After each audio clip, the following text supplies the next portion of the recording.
beside the fire. And one fateful night, on the turn of a card, he lost Binvarden. I'm getting tired of always feeling the same. But I guess So Anthony, there was a story about Bushmills connecting to Binvarden. We were talking about that earlier. Yeah, well, John, having lost Binvarden on the turn of a card, he had an uncle called Edmund. Edmund had done very well for himself. He'd acquired lots of land, but he didn't have any children. Right. So when his nephew lost the family seat, Edmund was appalled and was very worried that all of the land that he'd acquired would go to his nephew, and he didn't want that. So at the age of 80, he decided to get married. Seriously? He had one child, and then he had a second. And his second child was a man called Francis, and Francis is the guy who built most of Bushmills.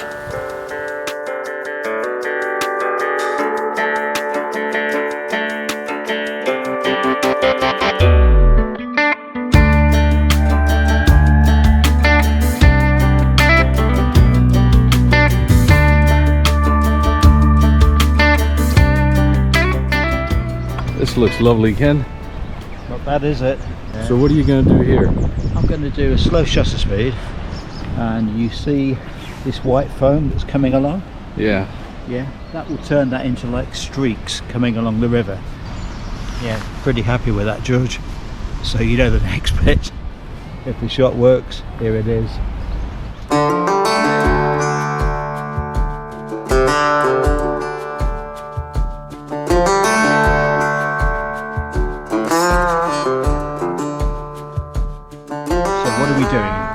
If you look along here, you can see the reflexiones in the river bush and the buildings here with those yellowish windows. Pretty cool. And here's that cormorant again.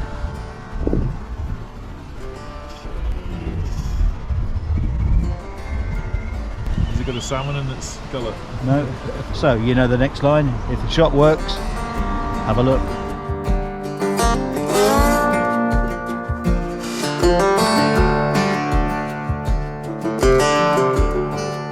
So we're actually now inside the courthouse in Bushmills, and we've been very lucky to have Anthony and Jane here, who are going to tell us a little bit about its development over the past few years. Well, I guess the story of the courthouse for us started over 12 years ago now. It was a journey for us of 10 years from when we first acquired the building to we opened the doors in October 24. Is it true that this was used as a potato store for a while? It was indeed. After it closed its doors as a petty station court in 1834, it had lots of very interesting usages. Actually, there's a lovely artist drawing just immediately outside here that Community had sketched, looking at which actually captured all the usages of the building. There was a cobbler here, there was a travelling dentist here, there was a dressmaker. A travelling dentist? Yes, there was an architect's technician, and I think one of the latter uses was a Sunday school. So the building had a real, I suppose, a real sense of community and enterprise, and we just loved the thought of bringing this building back to life again, and for community, but also with that enterprise element as well. So we acquired the building, Enterprise Causeway, acquired the building in 2014, and it's been a journey. We obviously had to secure some funding to help us, regenerate the building. So this wooden beam, it's the original beam that was part of the staircase when the building was built. So there's the staircase there, huh? Yeah, there's the staircase there, but they reckon this was originally a mast of a ship. So that would mean that it's way older. Makes sense. But it's nice that they've protected those old little bits. Very nice, yeah. And I love the way they got even the plaster on the wall. There's a lovely kind of rough. don't know whether the camera picks it up. Yeah, It's it does. There's a It very does. rough quality to it. Yeah, It yeah, just yeah. gives it character. Cool. It's really cool. But you can't go up that way anymore.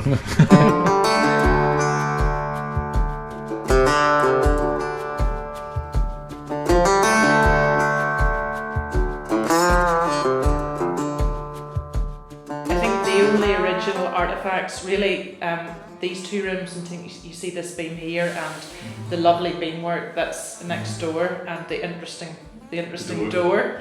We've been open, as I say, we've been open now 2 years, and it's been quite a journey just to get to this point. Our next stage in the journey is really to tell the story of the courthouse and the village, I suppose, and its history through interpretation. Yeah, I think some of it was obviously a petty session court, so I think some of the crimes that we have read into and captured has been things like people stealing bread or stealing chickens or stealing forks. I think one of my favourite ones is there was a court case where there had to be a duck identity parade because somebody accused somebody else of stealing someone's duck. So there was a line Yes. of ducks. Yeah, no, that's the fun one. Yeah, so we're looking forward to how we reinvent those stories and share those stories with the visitors coming in. So that will be our next project. Something that I noticed, because I haven't come into Bushmills for quite a while, is the change that this building has brought to the whole of the community in Bushmills, and actually the whole street. Yeah. Absolutely incredible that it feels like Bushmills is changing.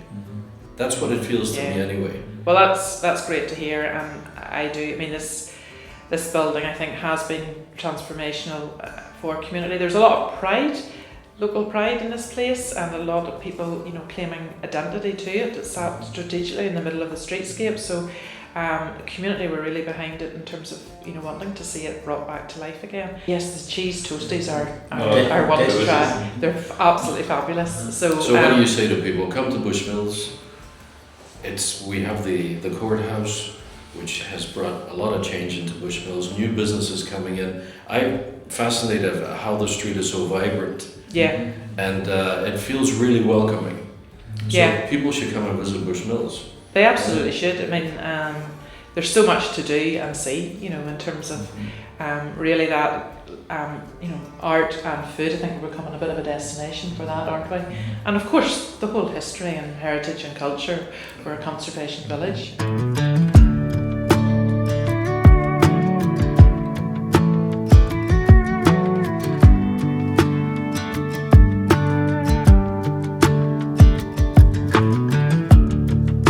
Beside the fire, staring at the flames.